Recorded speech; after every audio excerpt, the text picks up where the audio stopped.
Baka pati ako mapasabpi na. Oo. Anyway, Attorney Melvin, igagalang po namin kung hindi ho ninyo masasagot for some technicalities. Yun hong usapin nitong mga discrepancy sa mga dokumento ng NBI concerning po sa kasong isinampa laban kay VP Sara, itong mga grave threats po at yung inciting to sedition. Pwede ho bang mahingian namin kayo ng reaksyon dun po sa mga napanood natin kahapon? Well, base naman po dun sa testimonya ni Director Lotok, makikita naman po natin talaga may mga typographical error. Alam niyo po, para po ma-contextualize po natin, nakikita ko po yan kasi yung pong mga minsan pinapadalang communication at sa buwina po, templated na po yan eh. Minsan nangyayari, cut and paste, hindi po napapalitan yung date na nakalagay, nalalagay lang yung isa sa buwina, yung title. Nakita ko po yan, ako mismo personally nung inabot ko po. Minsan po, oversight or pagmamadali, hindi po na-edit, kaya po pumapasok ng ganyan. Ang sabi ko naman po dyan na normally as a lawyer, hindi po as a director is, yung substance naman po din yung importante dyan eh. At dun po sa parang isang instance na nagkamali yung date, effectively parang hindi na po dapat naging material dahil sinabi naman na yung lawyer mismo ni BP Sara nag-respond po doon sa pinadala po na sa pina na yan. So, ayan na lang po yung nakikita ko mong paliwanag dyan at meron din po siguro yung time yung pagtatatak. Minsan pag nagtatatak, hindi na-adjust yung mga dates. Ganyan po. Okay. So, at the end of the day, babalikan po natin yung substance po palagi ng dokumento po. Yes sir, yung nga po yung materiality ng error doon po mismo sa main case, ika nga po, Attorney Director. Pero kasi kahapon po may mga, kung napanood ninyo, pinupulaan ng NBI, no? So dito po, ano leksyon dito? Considering nga po na kayo po ang pinaka, di ba? NBI nga kayo, na hindi po maturingan na parang burara o pabaya o hindi thorough ang NBI po sa gantong mga uri po ng usapin. Director? Tama po yan. That's why I made the directive that everything should be proofread, checked. Kaya nga po kayo, mga pinipirmahan ko, ilan yung naka-initials dyan. Pero ako po mismo, binabasa ko rin po muna bago ko po mapirmahan yan. That, I think that should be the practice po, hindi lang sa NBI, kundi sa lahat. Sapagkat sometimes, nagiging material po yung mga dates eh. Buti na lang dito sa pangyayaring to, yung date sa maliman na ganyan, alam naman natin na it is unlikely na ganun yung date dahil hindi pa nangyari yung event eh, may sabina ka na before that. Opo. Sige, pero just to put things in the right context at tama po ang pagtangkilik natin, itong mga dokumentong ito, panahon pa ito ng inyong predecessor. Tama po kayo. Inabutan ko na po yung mga dokumentong yan. Lahat po yan ay akin ang inabot dahil maalala nyo po, ako po yung nag-assume February 20 po eh. The documents was being discussed either dated November, December, January, February 11. That's the nearest to my assumption. February 10. Okay. Dahil February 20 po ako nag-assume po. Opo. So kayo ho ba upon assumption, meron ba hong ongoing investigation sa threats naman sa buhay ni Vice President Duterte? Well, na-report din po sa akin yan. Pero yan po kasi that is a subject that probably will cover my testimony certain. So baka hindi ko po ma-discuss in length. Baka may magtanong po sa akin dyan. Opo. Pero you are very much aware of the Opler-Romanov. I heard that. Narinig ko po yung Romanov na yan na yung Oplan at yung Romanov na ginamit na rin po dati ni yung kapatid niya. So, again, certain saka papunta na tayo sa mga magiging governments na Opo. Pero, do you believe personally that your testimony is still material dito po sa grave threats and inciting to sedition issue na ito? Or your presence will just excite some people? Well, that is left to the assessment of the prosecution and the materiality will be determined by the impeachment court po, by the center judges kung ang testimonya ko po ay kailangan sa pandinig na yan. Opo. Ako lamang po, I'm responding to a subpoena sa akin at invitation din ng committee to be a witness, and I feel that it's part of my mandate as my job as the director po. Kayo po ay pinasumpina ng prosecution. Ang prosecution po ay dun po sa pre-trial order na lumabas, ay nakalista po ako na testigo. Ang pagpunta po sa korte, certain, alam naman po natin, I'm sure, alam niyo po, is either by subpoena or voluntary. So ako naman po, hindi naman na kailangan isubpoena. If I'm called to be a witness, voluntary po tayo pupunta dyan. Kasi normally po yung subpoena, that is the power of the court to force attendance, yung mga ayaw mag-attend or kaya yung mga hindi malocate. Pero yung pong witness na nakalista, pwede nga pong mangyari niya kung nakaupo ka rin sa nanonood, pag biglang sinabing witness ko to, papaupoy ka po ng court. Ganyan po.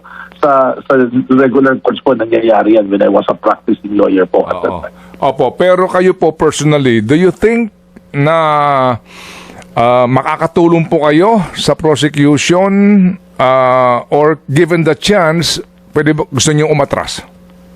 Well, listed po ako doon sa pre-trial order as witness for both the prosecution and the defense.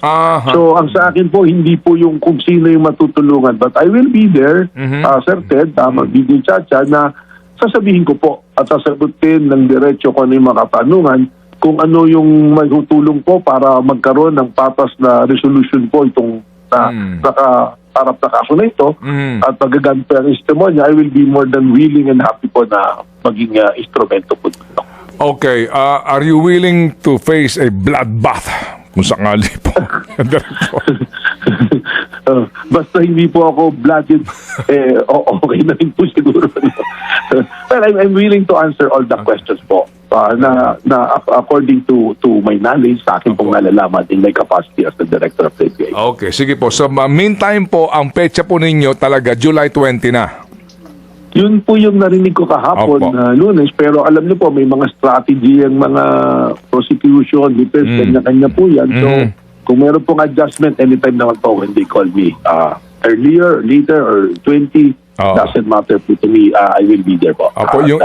Yung importante pong conference ho ng mga katulad ninyo, ng mga direktor ng mga prime investigating agencies worldwide, sino na pong pupunta ron? Well, ganito nga po yan. Buti po tinanong ninyo, Sir Ted, ano po. Totoo naman po yung sinabi ni Senator Alan Peter na pwede naman deputy pumunta. Katunayan, meron naman na po ako assign na pupunta. Kasi July 6 or July 7 dumating invitation. Sabi ko nga, I will be witness. So baka hindi ako makakapunta dyan dahil mag-witness ako. Pero ang nangyari po kasi dito, Sir Ted, there is a communication to me that the possibility of me personally talking to Director Kash Patel.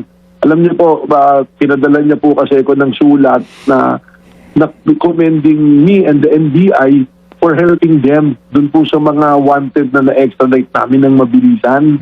And there are other issues on the side na kailangan namin po mapag-usapan. Kaya there's a possibility, actually mukhang it's being arranged na magkaharap po kami on the side. Kasi kaya ang conference po talaga mag-start ng 20, pero doon sa letter nilagay niya 21, 22. So parang we're looking at it yung pong kanyang FBI liaison dito sa US Embassy rito na nakakausap namin lagi. Binanggit po na yung strong possibilities. Alam niyo po yung importance ditong conference na to. This is one of the point system po dun sa, alam niyo po yung sa money laundering na kung nakaalis tayo ng gray list, every 8-9 years po may audit. In 2027, there will be an audit. And yung attendance po natin dyan, kasama po sa point system, sa PATF po na tinatawag.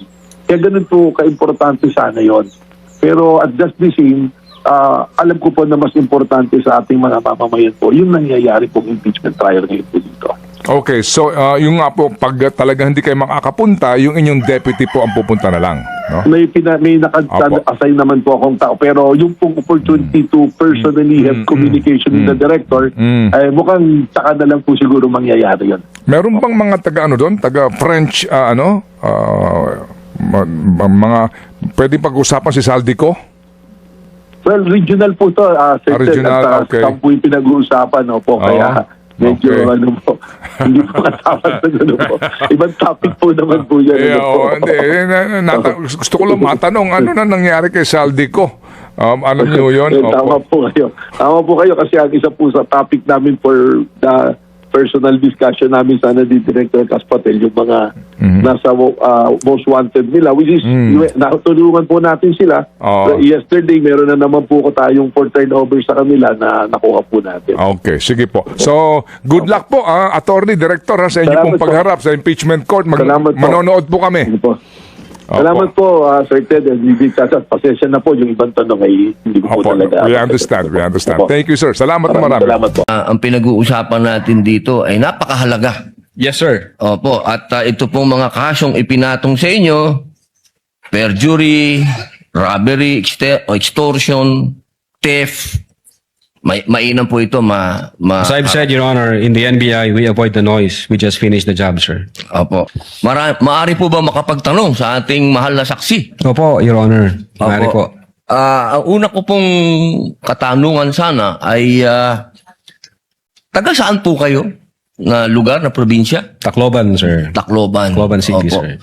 Kayo po ngayon ay Regional Director ng NBI sa BARM. Yes, sir. Opo. Yun po ba ay isang promosyon para sa inyo na madala sa BARM? Dahil totoo po ba na kayo ang tinatawag na Golden Boy ngayon sa NBI? I cannot comment on that po, Your Honor. Kasi po ang Nasa barn po ako. Wala ho ako ngayon sa Opo. main office, sir. promotion po ba yon? Yung napunta kayo sa BARM? Balita ko po kasi ilang beses na kayo na-promote sa NBI. 12 years na po kayo, no? Sa NBI. Yes, sir. Opo. Ilang beses na po kayo na-promote? Since na pumasok ko ako sa NBI, Opo. sir, from investigation 1, 2, 3 nung 2015, 2016.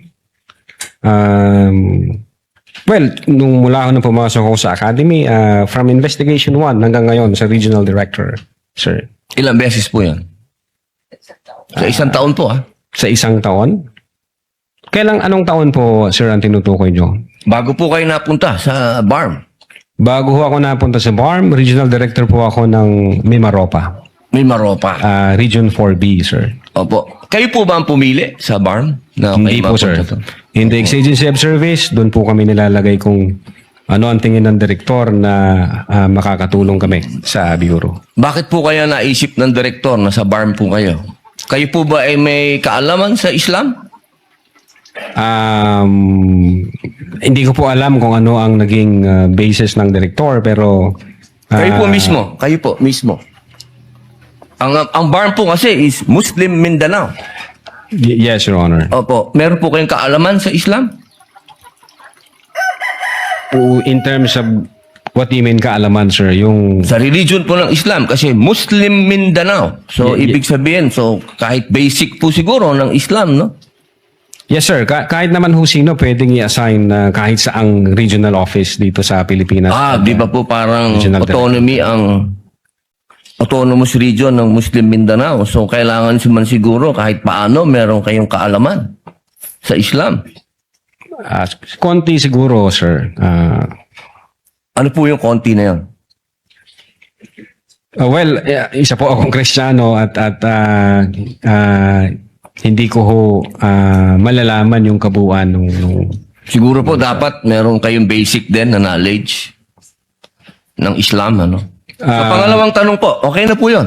Pangalawang tanong po, meron po ba kayong, sa tagal nyo po, sa NBI, 12 years, meron po ba kayong na-encounter na kaso ninyo sa NBI? Kayo po mismo na-filean ng kaso? Your Honor, normal ho sa mga NBI agents na makakasuhan, in fact, maging sa sinumang law enforcement agency. That's the price we pay for doing our job and for protecting the country. As a matter of fact, in the NBI, Your Honor, we avoid the noise. We just finish the job. So, ano po yan? Yes? Yes po yan? Yung sagot nyo? Yes? Normal ho yan yun sa amin. So, yes po. Attorney Loto, kindly answer the question. Yes, sir. Oh, yes. Ano pong, pwede po bang malaman kung ano pong mga naikaso sa inyo? Well, wala ho pa akong natanggap na official case galing sa ombudsman, pero may nakita na ho akong complaint na binigay sa akin from NBI.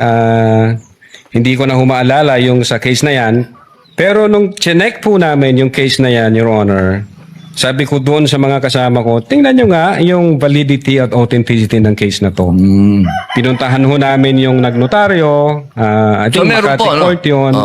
Yung Makati Court, nag-issue ho ng certification na fake yung notary dyan sa reklamo na yan. So sabi ko, huwag nyo nang pansinin, marami tayong trabaho. Kung fake yung notaryo na yan, mere scrap of paper yan. Huwag na nating pansinin. Although, nag-aantay po ako, Your Honor, na mag-notify sa akin ng OMB kasi sasagutin po namin na eto ho ang nakalap namin, may 2 Chinese na nagreklamo, chinek ho namin doon sa BI, yung 2 Chinese na yan, I think, 9 months nang overstay at pinaghahanap din ng...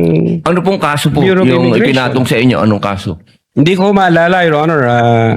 Meron ho, may mga kaso ho doon na nakalagay. Pero again, sabi Wala ko po nga, kayong isa kahit maalala na ipinatong sa inyo?